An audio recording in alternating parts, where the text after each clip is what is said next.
తప్పులు చేశారు అందులో ఇంకేమీ మొన్న మీరు వీడియో కూడా పెట్టారు కదా కాబట్టి సార్ ఇప్పుడు జగన్మోహన్ రెడ్డి గారు మాట్లాడే దాంట్లో ఏమన్నా ఆత్మవిమర్శ ఏమిటో కనిపిస్తుంది అసలు లేదని కదా అది నా విమర్శ ఆత్మవిమర్శ అసలు లేదన్నది నా విమర్శ ఆత్మవిమర్శ చేసుకోండి ప్రజలు 40% ఓట్లు వేశారు మంచిదే కానీ మిగిలిన 10% మీకు ఎందుకు దూరం అయ్యారు మిమ్మల్ని చాలా మీ జగన్ పొలిటికల్ గ్రాఫ్ చాలా స్పీడ్ అవును మధ్యలో ఆయన 16 నెలలు జైల్లో కూడా ఉంచిన కాలాన్ని తీసుకుంటే ఇప్పుడు 40 ఏళ్ళు 4 సార్లు ముఖ్యమంత్రి 3 సార్లు ప్రతిపక్ష నాయకుడు అంటే ఎంతకాలం నుంచి కష్టపడితే అది నితీష్ కుమార్ కానీ మోదీ కానీ ఈయనేంటి 9లో ఎంపీ అయ్యాడు మరి పార్టీ అధ్యక్షుడు అయ్యాడు 2014 ప్రతిపక్ష నాయకుడు 67 సీట్లతో 2019లో ముఖ్యమంత్రి ఇప్పుడు ప్రతిపక్ష నాయకుడు కాలేకపోయాడు అనుకోండి కాబట్టి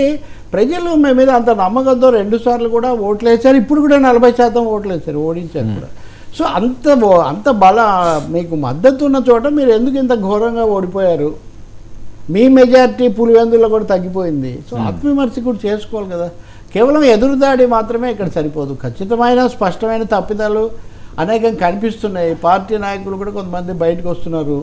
క్రియాశీలం కావటం ప్రజల్లోకి రావటం విమర్శలు చేయటం మంచిదే ప్రజాస్వామ్యంలో ఏమీ మూలనే కూర్చోవాలని నేనేం చెప్పను